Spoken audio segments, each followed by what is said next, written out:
Good morning, everybody.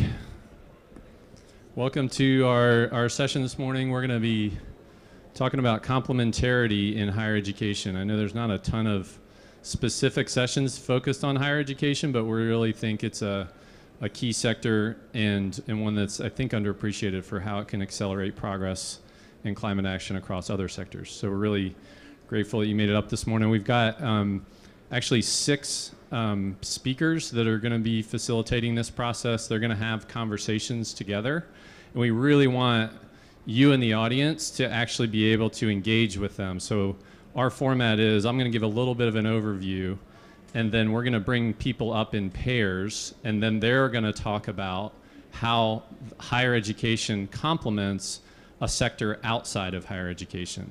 So we're going to spend about 10 minutes on that, discussing that, and then we're going to open it up 5 minutes for questions with each of those pairs. So pay attention. That's a big lesson for that. For each of the pairs, we're going to break out and give you a chance to ask questions. Okay?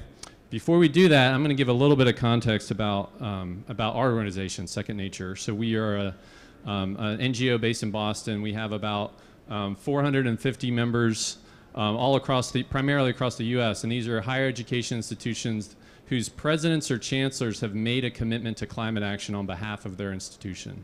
Many of them have a carbon neutrality commitment. Some of them have a commitment to carbon neutrality and resilience, and others have a commitment to actually accelerating climate research in their communities in different ways. This is the 2 networks are the Climate Leadership Network and the University Climate Change Coalition.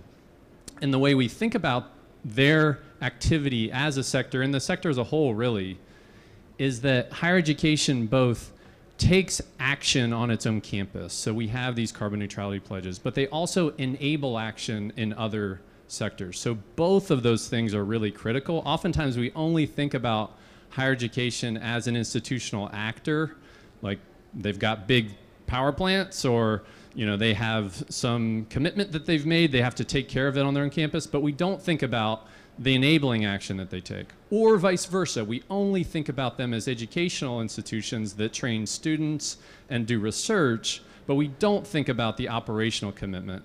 And there's tons of opportunity to actually merge those 2 things together, acting and enabling, in order for all the assets of higher education to actually be impactful and really accelerate action the best way possible. So that's our underlying philosophy. I mentioned we do this through senior leadership commitments. We've been running a network for about 15 years where these presidents and chancellors have made a carbon neutrality commitment. One of the largest geothermal projects, I think Linda's going to mention, or at least has experience with geothermal, one of the largest geothermal projects at the time was done at Ball State University in Indiana. And many of you might know, if you're from the US, that is the state where our former vice president, who is not a climate champion, was located. And at the same time, Senator Lugar at the time saw this as a great opportunity for innovation, economic development, and jobs. And so you didn't really have to know anything about climate action to say, in Indiana, we're doing a great project here. And this was all driven by the commitment that Ball State had to carbon neutrality. So because senior leaders do commit to things, you do see actions taking place that wouldn't otherwise. And then students obviously are an important part of the enabling action. Instead of students actually learning and acquiring knowledge from a textbook, there's all kinds of opportunities for them to actually learn by doing. And actually by doing, they can actually help a local community, in this case in Michigan, install renewable energy, for example. Research is always important. This researcher is actually studying how cow manure can produce energy. I always think that's I don't know, if we can do it with cow manure, we can do it with a lot of other things too.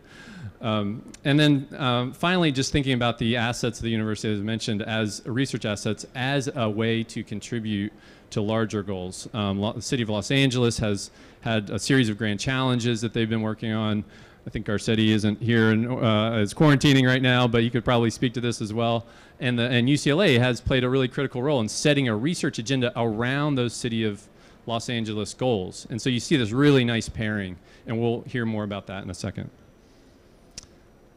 So just to spend a second on this complementarity, what has happened, and we've been part of the We Are Still In coalition before it was the America's All In coalition. We brought higher ed into that group with many of our members as well as others outside of our network. What we found is that there is a lot of parallel activity that happens. So businesses have a net zero goal or a carbon neutral goal. Higher education does. Healthcare does. Cities do. States do. It's really important. What we found is, I think, lacking a bit is understanding deeply how these sectors relate to one another. Not relate in parallel, but relate to one another. In order to relate to one another, you have to figure out how you complement someone else, not how you're exactly the same as someone else. They're all, like, all these sectors have big emissions footprints, but how are you actually different than a city? How is a state actually different than a healthcare institution? And if you can identify that and see what is the strength of my particular sector relative to these other sectors, then that seems to be a really key tool for unlocking this cross-sector climate action. And as much as America's all in, like, might not like us saying this, I think that's an underdeveloped part of our cross-sector work. And hopefully this is a start of a conversation where we can actually explore this further, both today and then in the future with the broader coalition, and potentially with other alliances for climate action all around the globe. So that's the general context. Does that make sense? So what we're going to do is think about higher education plus blank, and the blank will be filled in by our various speakers. And so we basically have 3 different other sectors represented. Linda's representing a bit of the public sector, an elected official. We have Peter that's going to represent kind of clean tech and innovation on the private enterprise side. And then Salome's an amazing example of how students and young people can actually complement an institution that can provide capacity to mobilize for action. So those are the 3 blanks. And you can imagine in your head, well, what are the other blanks that I might have or might want to fill in based on who I work with or what I represent, what business I represent. But that's the basic format today. So I'm going to welcome Esther and Linda to these 2 seats, and we'll get started.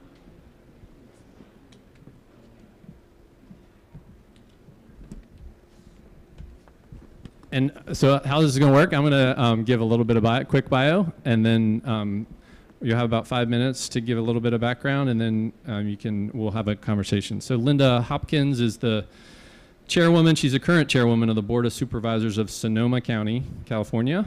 Linda holds the role of chair of the Climate Funding Committee for the Regional Climate Protection Authority and chair of Sonoma Water. So a lot of titles. Thanks, Linda, for being here.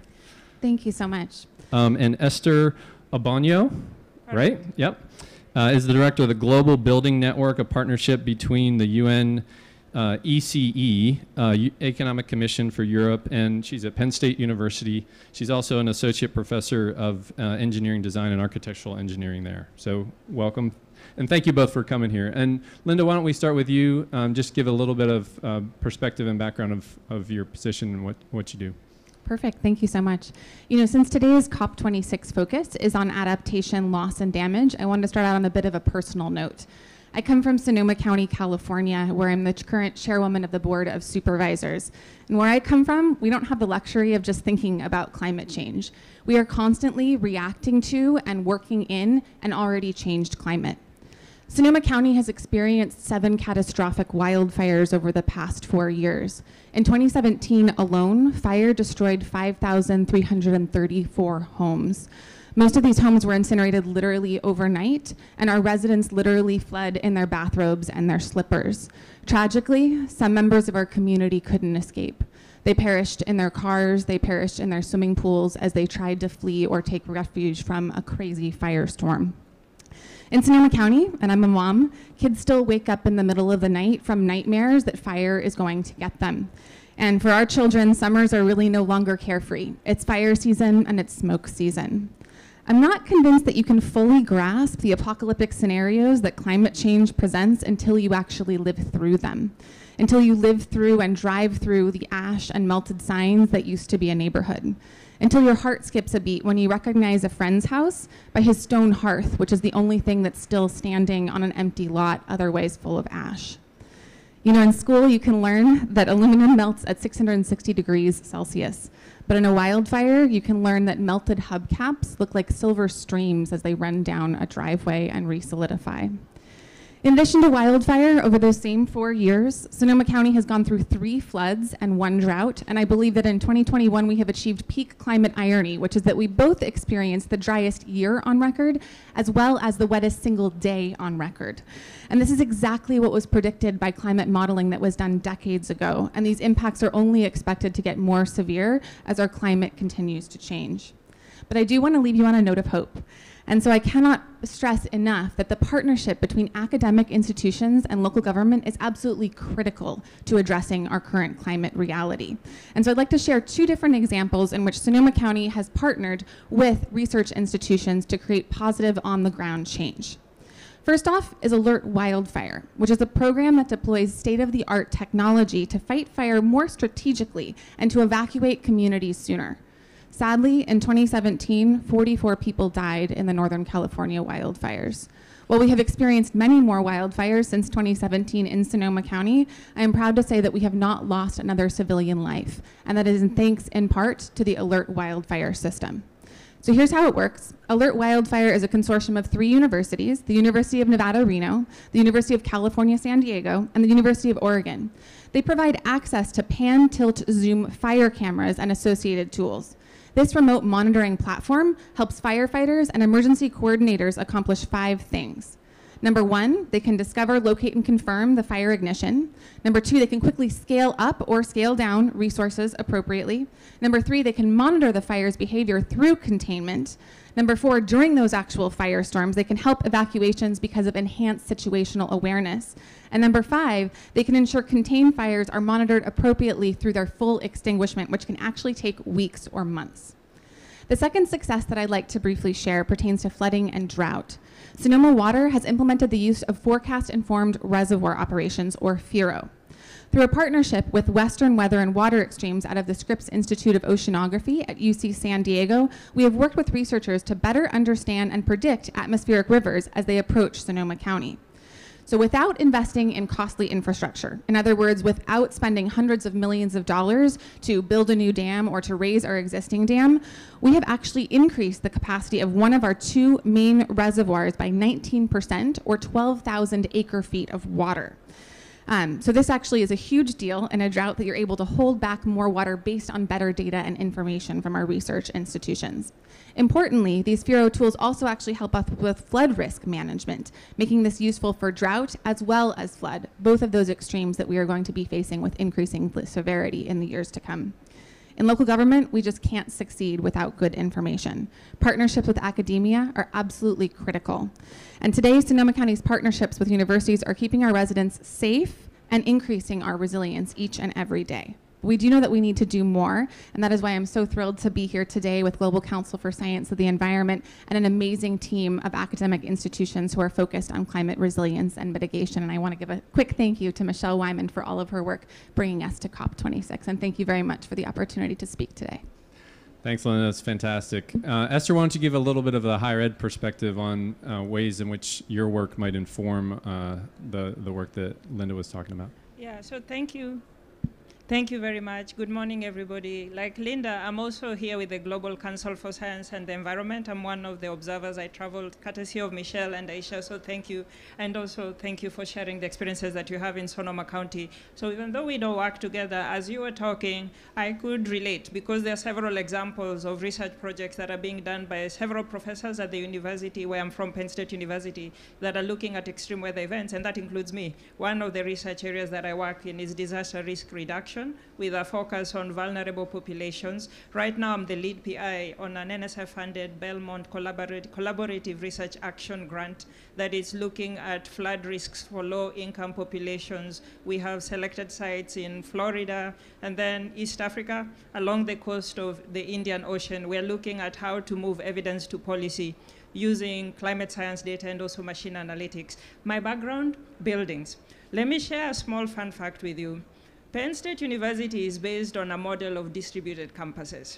We have University Park, which has the highest number of professors, students, buildings, etc. We also have 19 what we call Commonwealth campuses, and they're distributed throughout Pennsylvania. The distribution works so well that anybody who's living within Pennsylvania is 30 miles away from a Penn State facility. That gives us local presence. Can you imagine what our impact as a university can be if we continue to work with networks such as the Global Council for Science and the Environment that's bringing these opportunities for more connections to happen in a complementary manner, not just across the US, but also across the world. These 30 miles in Pennsylvania can very easily become 10 miles or even 5 miles. And whatever it is that we're doing as an institution, we've embraced this living laboratory with our physical facilities. We are innovating our facilities to the highest standard possible. We are embracing new and emerging areas like embodied carbon. We've already demonstrated energy efficiency. We are now beginning this journey of demonstrating what you can do with embodied carbon. What that does for communities such as the ones near Penn State, New Kensington, that's one of our Commonwealth campuses, a Rust Belt city. It did really well during the years when steel production was at its peak. And then when steel production collapsed in the US, there was an economic decline. I got invited into this conversation because of my background in architectural engineering. They had vacant buildings, and they wanted to see, this is a partnership with the local authorities, with the city of New Kensington. They wanted to see if there's something that can be done to rehabilitate the buildings in a very efficient manner, low carbon manner, while also being respectful of the local culture and the context. And this is an ongoing effort. But what also happened at that time, Penn State moved into one of those buildings and renovated it to the highest standard possible in terms of energy efficiency. And I was there. That building was a lonely building on the street, but it gave the local community hope, a lot of hope. 2018, I could park right outside that building. 2020, during the pandemic, I showed up. There was no parking. By Penn State investing in that building, it attracted both the local communities and also surrounding businessmen and women from Pittsburgh to start to move into that area. So there's an entire entrepreneurship ecosystem that has evolved around that. And you can look it up. They started off the initiative was the Innovation Corridor, but right now it's called Nextovation. They're doing digital twins, they're doing amazing things. So it's amazing just to see that a significant investment in a building got us there. Another example, we have an initiative that is a partner for the Global Building Network that I direct. It's called the Pennsylvania Technical Assistance Program. This is a partnership with the local government, with the state government, and also the federal government. And they are working with small and medium-sized enterprises to educate them about energy efficiency. PennTap, as we call it, is also helping them to apply for loans that they can use for capital upgrades. This is expensive. So the money that they're saving through the operational expenses of utility being lower than what they usually are, and also the capital offsets that's enabling them to do these upgrades without paying for them upfront, is being used to create jobs, to pay salaries. During COVID, this has resulted in a cost savings of $2.5 million. I could give a final, actually I want to give a final example. So within Pennsylvania also we have a problem in especially those small towns where we have a physical presence because of our Commonwealth campus. We have a problem of outdoor-indoor pollution. And I discovered when I started my job as the Global Building Network Director that there is a paradox that people in the medical community are swimming upstream to try and understand what are the primary causes of diseases that can be linked to houses. And we are in the building sector, we are saying we don't have money. There's money in the health sector that can be used to renovate houses as part of the social determinants of health initiative. So one of my colleagues in partnership with the American Council for an Energy Efficient Economy has started leading teams to do work in this area.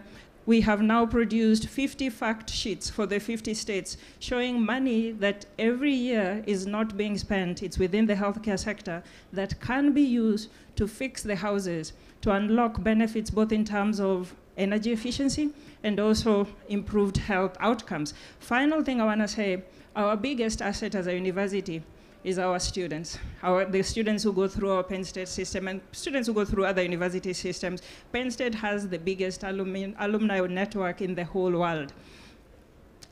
2 years ago, I was in Kenya with some of the senior leaders. We were doing these cross-sectoral collaborations under the framework of water, energy, food nexus. And I was pleasantly surprised to see that we were sitting at the table, myself, my boss, and then there were two people who just shared with us. We are former Penn Staters. One of them was Kenya's former Minister of Environment, who ended up leading the team to pass the most aggressive Climate Change Adaptation Act, banning plastics in Kenya. We also have examples here. As I was walking around during one of the side events, somebody walked up to me, and he's in a position of influence in Pittsburgh and doing amazing things. And it's like, I'm a Penn State graduate, and there are many others. But I'm not just here talking on behalf of Penn State. I'm saying we have several universities, both in the US, outside the US, graduating top-notch professionals who are in positions of influence in local governments or in the private sector, but in a position to work very closely with the local government. If we continue to engage under the umbrella of networks such as the Global Council for Science and Environment, I believe we can bring these solutions to the local level in our efforts with the buildings and with everything else. Thank you. Awesome. That was so good, Esther. It's maybe three themes that I was picking up. So one of the ways local governments can benefit is kind of access to gear, like the stuff that universities have that then the local government doesn't have to buy. Second is kind of access to knowledge. There's tons of expertise, Esther, you were just describing. And then maybe access to people, the alumni or other individuals that may have moved into an area or a community that then benefit that community. It's great to talk about successes, so I'm going to ask the first question, then I'll let y'all talk.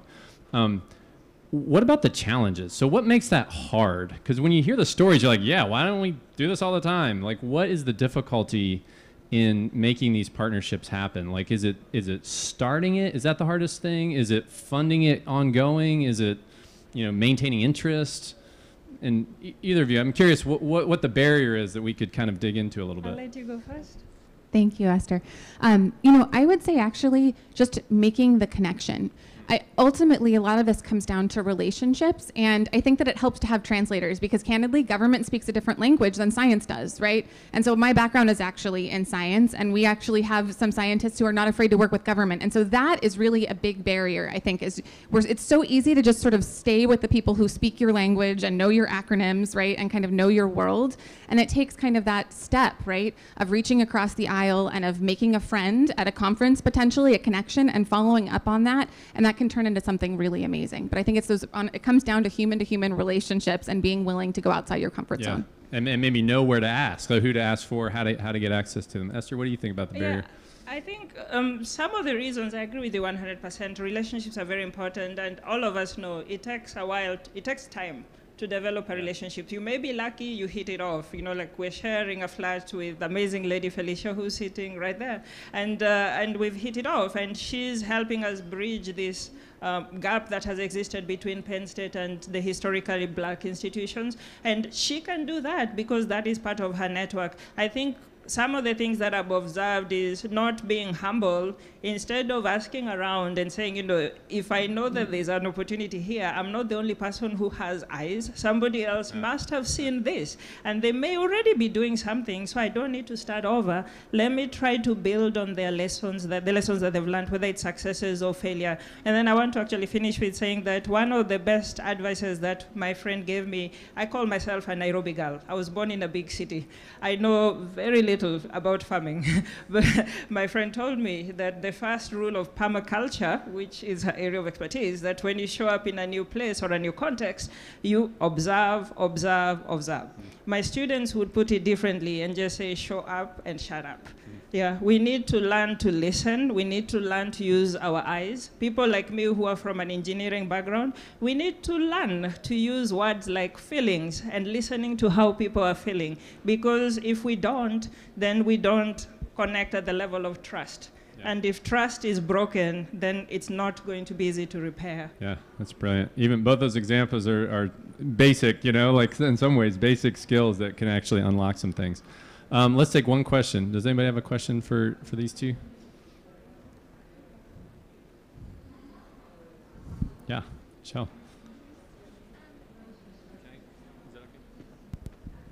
Thanks so much, Tim. I would love to hear from both Linda and Esther Could you talk a little more specifically? It sounds so simple that these are really kind of basic things that we know, that how relationship matters, the role that relationship plays in translating specifically science to action. Could you talk a little bit more concretely for those folks that are listening, approaching someone who they may not otherwise approach in the context of what they do for a living, in the context of their professional community, can be actually intimidating. And I'll give you a reference quickly before you answer. Often I speak to groups of scientists and ask them, okay, everybody in the room, how many of you have actually talked to your local elected mayor or your local elected county executive board of supervisors? And generally speaking, I get somewhere around 2 to 5 hands out of 100 people. So I'll leave it there and see what you will. Just take 1 minute here and answer. Yeah. I'll actually let you go first because you're in the real world. I'm in academia. I think that's the problem, though, because you're in the real world. And the example that you gave, right, of creating, just infrastructure in a local community that catalyzed development in a positive way, that's a great example of, I think, bridging those sort of traditional ivory tower approaches. I would say that I think one of the easiest ways to do this is to look to those networks and those collaborations so that you can actually get referrals, from someone who says, actually, I know someone who is doing exactly what you're looking for with respect to fire science, or with respect to atmospheric rivers, or with respect to drought. And so that's why networks like Global Council for Science and the Environment are so powerful, because instead of sort of saying, oh my goodness, I don't know where to start, I don't know what institution to go to, for instance, you can just go to Michelle and send an email and say, hey, what are the folks that you know who are involved in this world?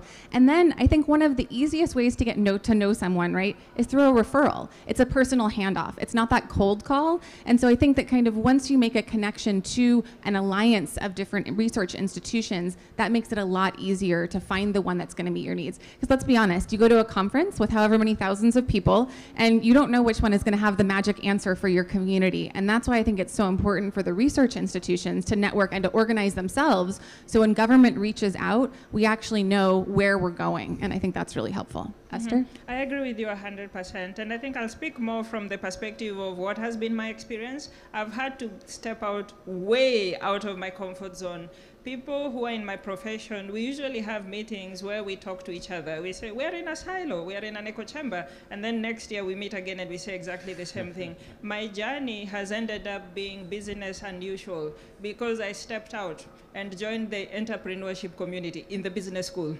I didn't know anything about the business world, and I showed up and I'm like, I'm eager to learn, teach me, and they taught me. But as a result of that, this opened a new network that has ended up with me having a visiting professorship in the Philippines since 2014.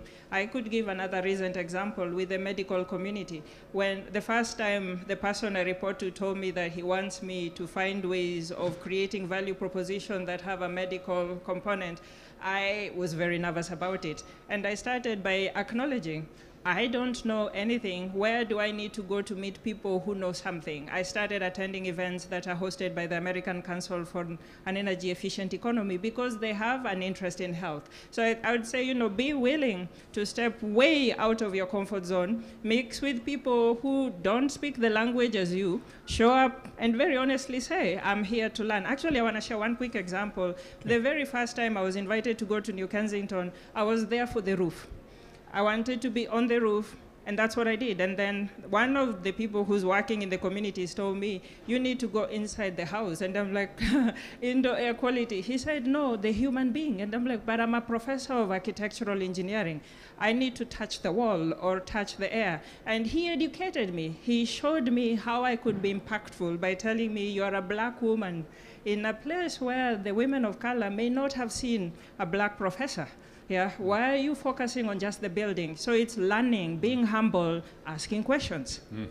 Thanks, that's powerful. Yeah, the humanity that you have to bring to it is incredible. Let's give them a round of applause. We can have a little bit of time for questions at the end. And introduce our next two pairs. We're gonna have Peter Rothstein, who's the president of NECEC, which includes the Northeast Clean Energy Council and the NECEC Institute. Peter's been part of a number of leading seed and early stage venture capital firms, as well as some early stage clean tech startups. And then Susie Humetzky is the Southern Connecticut State University Sustainability Coordinator. She's been in that position for the past decade. Southern has done a ton on reducing emissions, 56% compared to your 2008 benchmark. She is, as many sustainability coordinators are, kind of a bridge between many other parts of campus. She was really active as helping lead the Southern's signing of the Climate Leadership Commitment and actually their first climate emergency declaration in the U.S. So thank you both for being here. And Peter, why don't you start us off? Happy to start us off, or we might go a little bit together, because I think we've been trying to talk about the intersection of the things that we bring to this conversation. Maybe I'll just start quickly, and then I'll pass it back over to Susie. So my name is Peter Rothstein. Okay. I assume I should keep going. We can be heard.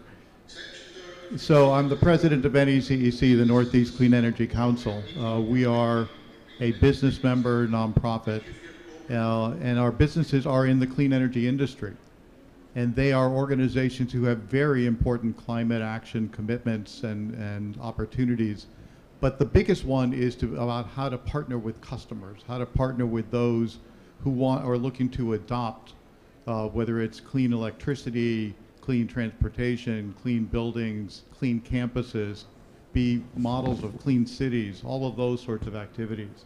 And that's so much in the conversations that Susie and I have started to have. We've been seeing so many intersections around the kind of solution areas that the campus is aiming to take on, and the kind of areas of innovation that the industry is taking on. And that's phenomenal opportunities for partnership. So maybe, Susie, if you want to talk a little bit about some of those specific solution areas. Sure.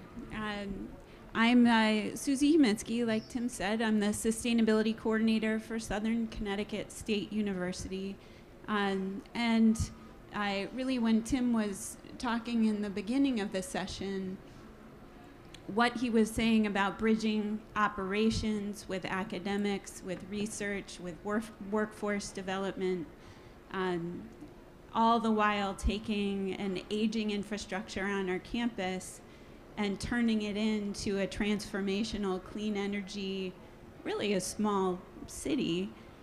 Southern has about between 8,000 and 9,000 people in any given semester, student-wise, and our student body tends to remain in Connecticut. So we're a school that's training our state's future workforce. What does that need to look like? And because the rate of innovation in any of the areas that we've talked about so far is changing so quickly, what I found is important for the Sustainability Office is to help be that accelerator. So in facilities, taking a look at, okay, in the next 20 years, we're going to need to transition from a central plant over to some kind of renewable energy for heating. You know, that's still an unknown in a lot of ways for many of the people on our campus. So introducing the idea, even starting a couple of years ago, look, it is going to electrify. You know, they'll look at me and say, no, you're crazy. We have big boilers. You know, so I find allowing them to say, okay, she's the crazy one for a couple of years tends to start a wheel that over time can grow into what it needs to. 10 years ago, that was looking at stop wasting stuff. You know, don't throw that good food away. We'll donate it. You know, and that has really changed over time, which is exciting for us as a sector. So for me, figuring out what I need to do for our campus in terms of accelerating over the next 3 years is an exciting way to frame my profession. So Southern does have 2 megawatts of solar on campus, facilities-wise. We're getting ready to hit the switch on a fuel cell installation that's also about 2 megawatts that'll take care of about half of the electricity for our campus moving forward. It's not a microgrid. In the area of academics and research, we have a climate science center that does STEM-based environmental research. We've got a nanotechnology center that does energy sector materials-based research. That's pretty much what their niche is. And we also have excellent social sciences research that's happening in different areas of sustainability with a really crackerjack young faculty. So that's also exciting. So I'll stop there and then we can start talking. Thanks, Susie. And I'll just try to expand a little bit on what you just put on the table, some of the initiatives that you have on your campus that I see in the industry as being the leading edge types of projects and opportunities to go to the next step. You said your fuel cells aren't a microgrid yet. That's clearly one of the opportunities, is to add some of the controls and sensors and energy storage so that those could be islanded in a microgrid model when the weather or the grid's needs make that a really enviable opportunity to do. These microgrids are something that clearly more and more cities need, communities need, district needs, metro areas need for sustainability and resilience. But a university campus is a perfect place to try and prove that to the region, to the people who live there and work there. You talked about the solar that's on campus. What we see is that these solar projects are increasingly becoming solar plus storage and vehicle charging. You expand the other components to add additional attributes. And I know those are that's very much the way it sounds like you're planning to do your projects. So what you're doing is exactly where the industry is trying to go and the expertise that is out there to try to do these projects. I was struck by your comment about being the crazy, so like if the university could be a little more crazy, would industry be able to connect with the crazy or at least identify that, oh, this is maybe a direction that we should be paying more attention to if universities could be that place where early stage testing in like real world conditions actually happen? I'm kind of curious, kind of going off of what you're kind of signaling something a little bit. Absolutely. I mean, I think for most of the industry, the clean energy industry specifically, they don't necessarily need someone to be branded as a crazy. They just they want to have customers who want to be a partner with the developer, who want to make sure that what's being deployed is a solution that adds real value and meets real needs. They don't want to be stuck in endless cycles of doing one demonstration after another demonstration after another. They want to make something long-term infrastructure and systems for the campus, for the community, for the state, for the region. And and that just takes a partner who has the vision of wanting to be in that situation as well. And I can continue that as well.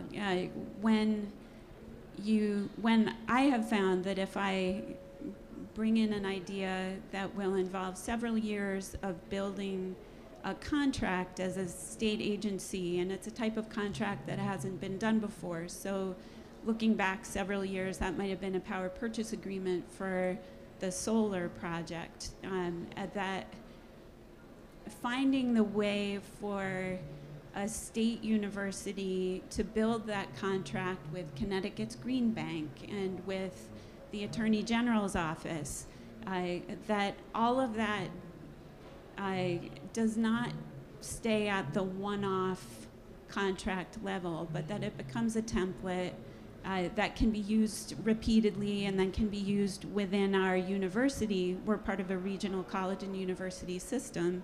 And then our central office actually has taken on that system level contracting, and now we're participating for all state agencies with Connecticut state government through a program called Greener Gov that also is around that energy contracting template. And I do think that in coming years that's going to do a lot to pave the way for accelerating progress for renewable energy for state agencies.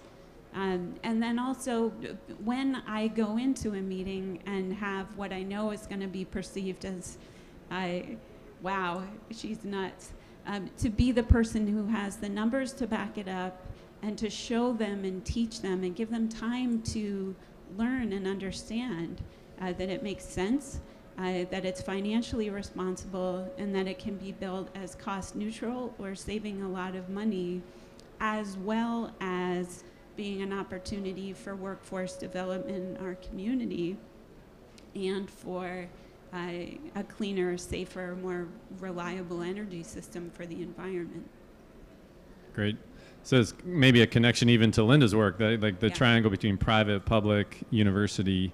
And the idea here is a little bit different than what the first pair was, which is the infrastructure of campus, the innovation of campus, the ability to test campus can really be a place that can accelerate action outside of campus, even though it seems like centric. You're testing things, you're doing things, you're learning. It's great. So maybe one question, or did you have one more comment? I could just add one other piece to this last example, because we were talking mostly about the industry and partnering with the university directly on the state-of-the-art systems and projects. But it also goes, that you were talking, Susie, about workforce development and about innovation. And we have a lot of our member companies who are looking to work with opportunities to spin out new innovations from a university campus and be part of licensing that and deploying that as part of entrepreneurial activities into the marketplace. Yeah. And I think those are great opportunities. Our organization runs a startup accelerator every year with 50 new startups from the Northeast. And there's real infrastructure to support that kind of activity. That's great. Yeah. Yeah, no, that's very true. And your comment, Tim, about the instrumentation that a university has available.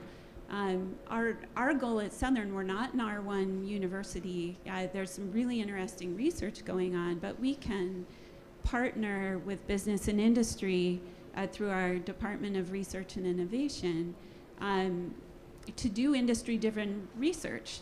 So I can walk up to a company and say, hey, we've got 3 electron microscopes.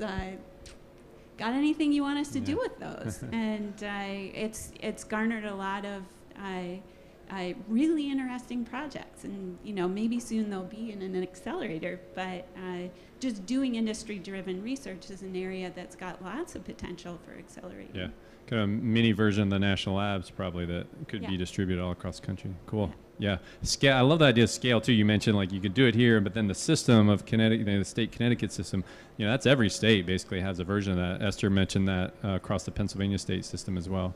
Let's do one quick question. If someone has it.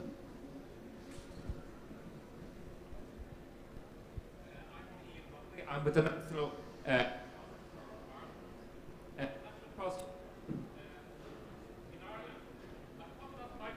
Okay.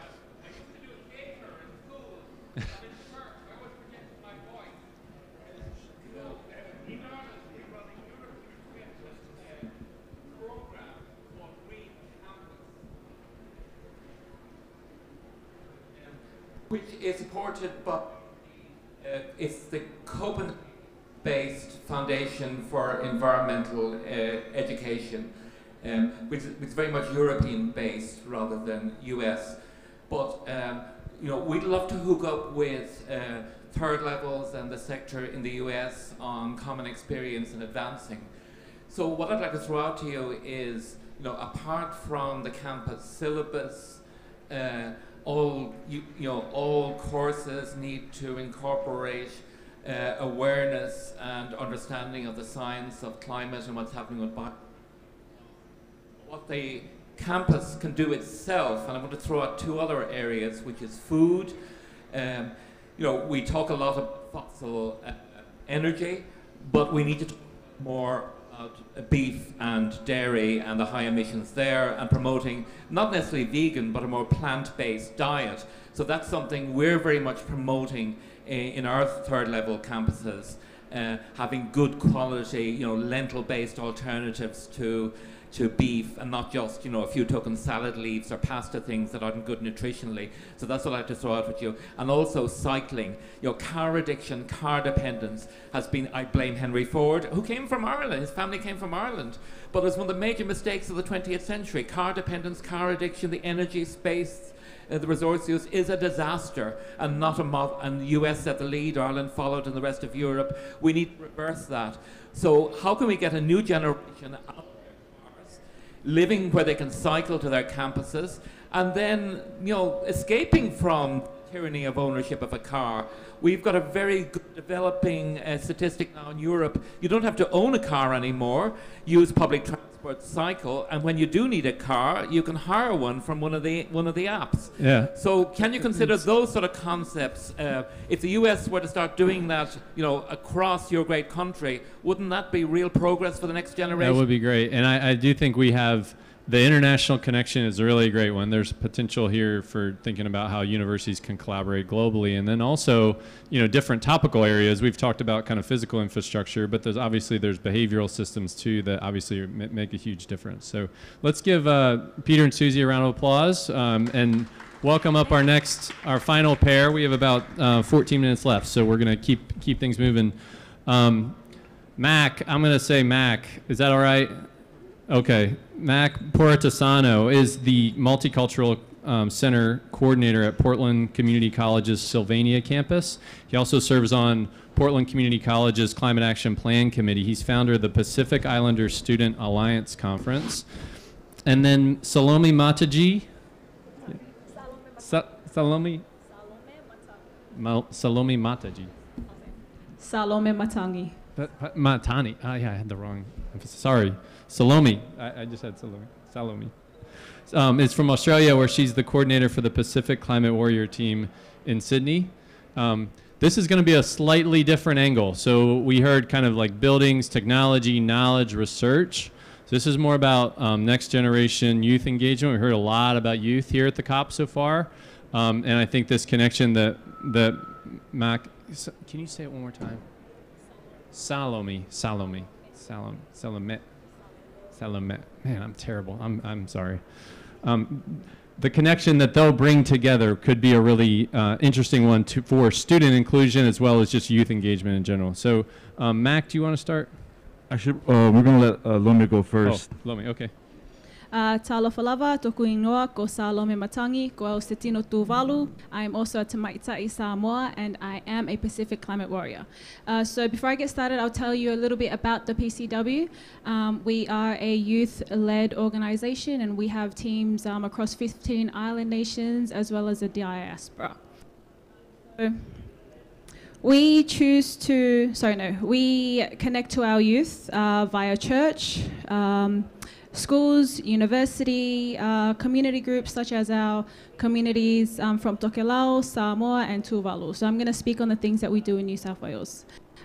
So we have worked together with a group called PATH, which is Pacifica Achievement to Higher Education, and they aim to give our Pacific people greater opportunities in life, and they focus on student support and outreach activities. So we've run workshops with youth from years 8 to year 11. I'm not too sure what that is in the States. We just call them grades, so year grades is the same thing. So they would be like maybe 14 years old to like 16, 17-ish. And basically what we do is we talk about the effects of climate change. Most of the students don't know what climate change is or how it affects our islands, so we go back to the basics. We explain climate change to them in a way that they would understand, and then we try and find connections to their story as to why they care for their island homes, or why, you know, the love that they have for their islands. So one of the things that I can speak on with this is natural disasters. Now, I know that climate change does not cause natural disasters, but the destruction that we get is magnified because of climate change. So, for example, people from my village, we got hit by a tsunami in 2009. And so since then, we've had to move closer inland and rebuild in higher ground because it's no longer safe for us to stay on the coastal shores of Lalamango, where I am from, my mum's village. Another way that we connect with our community, our youth, is we hold trainings with our Pacific Climate Warriors. So during these trainings, we focus on storytelling. And what we try and figure out is your why. Like, what's your reason for being here? Why do you choose to come here to learn about your islands? Why do you choose to fight for your islands? And basically just finding out your story. Some of our trainings and fellowships are also designed to help upskill our youth so that they are able to use these skills to gain work within the NGO as well as the government systems. So I'm going to speak a little bit about one of our warriors from Tokelau. Her name is Pine Estera Peleti. She is now a whaletua, which in English is a pastor's wife. So Pine has been and is still one of our strongest warriors, especially when it comes to connecting the Tokelau youth to our PCW work. She shares the story of Tokelau and how she would do anything to protect Tokelau and make sure that Tokelau's voice is always heard in workshops and in the church. She once shared a story during one of our workshops where it was about a mother and a daughter. So the daughter is asking the mother about Tokelau, like, hey mom, what was it like? And then the mother starts to tell her this story about Tokelau, but through song. She sings her this song, and when the song ends, she apologizes to her daughter. And she apologizes because her daughter's not able to go back and set foot on her island home, and so she no longer has that connection. Within our Tuvaluan community, we speak to our elders, and we ask them to share their stories of what it was like growing up in Tuvalu. We ask them if they see any differences now, if they have been back recently, like, you know, are your homes still where they are? You know, has the water come in a bit closer? Have you had to build seawalls? Have you had to move? We ask them those sorts of questions, and we ask them to share them with us so that we can also share them with our generations to come. Within the community, we hold space for youth. We find ways to grab the youth's attention. For example, during our Have Your Say campaign, we had a beautiful big frame, which was made by one of our warriors, Bayvik. And we had hashtag Have Your Say. We took this around to Tonga Day, Fiji Day, Samoa Independence, and we would just ask people, hey, would you like to take a picture with our frame? They'll be like, yeah, great, you know, let's take a photo, which would then lead to, what is Have Your Say? And so we would use that to engage in conversation, to break the ice, to, you know, spread more awareness, and tell them why we were there. And then we would ask them to then share their picture online with the hashtag Have Your Say, where they could click on and obviously get more information. So we also did something similar here. Outside, we chose to bring out the guitar. Mac was on the guitar. Moe, Brianna, and I decided to share a Samoan siva, which then got the attention of people that were walking by. People would stop and ask us what we were doing, and we would share the Youth for Pacific Declaration. We also had a QR code, which was easily accessible, so that you could scan and also read our Pacific demands that we have on there. Another thing that we did was we would have a board. And what we would do is we would ask people to finish the sentence. So the sentence would be, I'm fighting for my islands because. And this is a sentence that we use across a lot of our workshops, because I feel, or we feel, that it's very important for you to connect on a heart level to this work, because I do believe that it is hardy work. So across all of our community engagement, we asked them that question, and, you know, what makes this fight against climate change so important? You know, why do you love your island homes? You know, what are you protecting? Your cultures, your traditions, our lands. So the reason why I've spoken to speak on these specific things is because the way that I think we keep our community engaged is through stories. So we make sure that our stories are being told by our voices so that our Pacifica people can connect to our stories. Our elders' stories are still being shared with us, and so we will continue to share them because they will continue to live through us. So thanks for listening to my rap. Thanks a little bit. I try to maybe conceptualize a lot of what Lomi had mentioned, because it's not the only group we work with. I work in a multicultural center. I'm in student affairs, and so I don't do a lot of the academia work. Although I am adjunct in our ethnic studies program as well. But I think the framework I love to give is ocean. In my language, one of the words for ocean is vasa, and vasa literally translates va meaning space, sa means sacred, right? And so when we look at higher education and a lot of the work that we're doing where we're connecting with BIPOC groups, right? Black, indigenous people of color. If higher ed is a student's ocean, their sacred space, then my experience has been that our BIPOC students are drowning without a vessel. And they come and they line up in front of our center waiting to come in because they need a vessel to navigate higher education. Well, it's the same way for a lot of the folks who want to engage in climate work, especially at the community college where I'm at. Portland's one of the whitest cities in the United States, without a salt in the lake in the name. And it's like they're searching for these places and we have to create them. So one of the lessons I took with me when I moved back to the United States, I was living in the Marshall Islands. And you talk about the leadership that's coming out of the Pacific. Everybody in the Marshall Islands understands how important climate change is, right? From a teacher to the banker to the grocery store clerk to government officials, they're all in for climate change. When I moved back to the US and I'm like, where is our climate action taking place in the universities and colleges? It's only happening in very select spaces, either if you're an environmental justice major or engineer, or you're a part of an environmental or sustainability center. That's not where our students live, right? And so places like a multicultural center or a women's resource center or a queer and trans resource center, they have to engage students and offer an opportunity for them to do this work in higher education. And in other words, be a vessel in ocean for our students. Because without the vessel, they're drowning.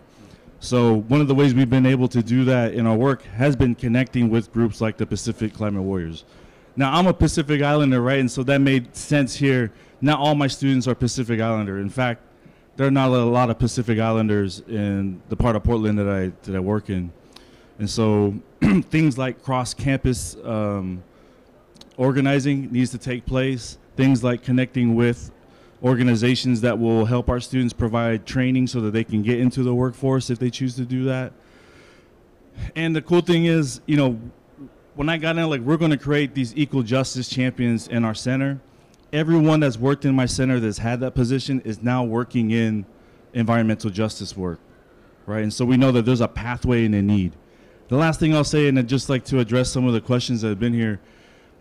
Community colleges, unlike some of our universities, we provide a lot of continuing education courses. And so, this is a pathway for a lot of those green jobs that are going to take place. They're going to need to train people to build the charging stations. They're going to need people to fix the new infrastructure of reusable energy. And things like cutting out the 2-year tuition support out of our infrastructure bill just devastates the ability for our BIPOC communities to enter the community college. Now, this is not going to stop us. We're going to continue to do this work. But, these are other ways that we're able to do this, because jobs and justice is what people marched for in 1963, is what they marched for again in the economic collapse in 2008, and it's what they're begging for right now as we're dealing with the pandemic. Jobs and justice, that's something the community colleges can provide. Mm-hmm. Great. Thanks, Mac. Yeah, it's great. So just in the last minute, we have you brought up the idea of infrastructure and these different infrastructures of the university we've kind of touched on: an intellectual infrastructure, a physical infrastructure, and then maybe a cultural and a welcoming infrastructure that oftentimes is actually the opposite. Like it actually can be an exclusive space rather than a welcoming and safer space for students. I wonder if you could reflect a little bit on how you would create, in your ideal world, what would it look like to have like a wonderful relationship at different types of colleges, not just Portland Community College, not just with Pacific Islanders, but across all different types of cultures, people, needs, et cetera. And maybe from your experience too, like what could universities do on their side that you would see as helpful in the Climate Warriors activity? I'll just start real quick. I think Esther brought up something around community relationship building. Relationship building is so underutilized at our college campuses, right? It's just like we go to a meeting, we say hi, it's the same meeting, I'll see you next year, we talk about the same things. that we have to dismantle that practice altogether. Like if I can't invest in you on a more relationship level, then it's not going to get reciprocated back. In the Pacific, in a lot of communities of color, like we break bread before we even start getting into work. And so a lot of the practices, I think, from BIPOC communities, from Islander communities, I think we were to sit back, listen, and observe. We could learn a lot on how we can start to cultivate a culture of community on our campuses. Any ideas? I think just going off of what Max said, like a lot of our work is focused on storytelling. So I feel like if there was space provided for that in particularly, I'm speaking on Pacifica, but if they had spaces where people could just come together and share their stories, especially with climate change, I think that would, not just that, but using a language that they would understand would be very helpful. Yeah. I think that's another common thread that we heard both at the beginning and all throughout is how do we translate? How do we translate the university's activity? How do we translate language? How do we speak in a language that isn't exclusive to a technical sector or technical idea, but actually can connect with others? That's it's such an important point in this space and in the previous two. So I think we're out of time, but maybe we'll just take one last question if there's a burning question somebody has before we break. Felicia? So, first of all, thank everybody. All the presenters were wonderful. For me, I'm a little slow on the uptake, so I feel like I started in a forest fire. I went over and some things were going on, and then I saw how business and industry and everything. So I'm really wondering, what's the takeaway? So whether it's from Second Nature or from the presenters or anybody, what's the big takeaway that you want us to go home with?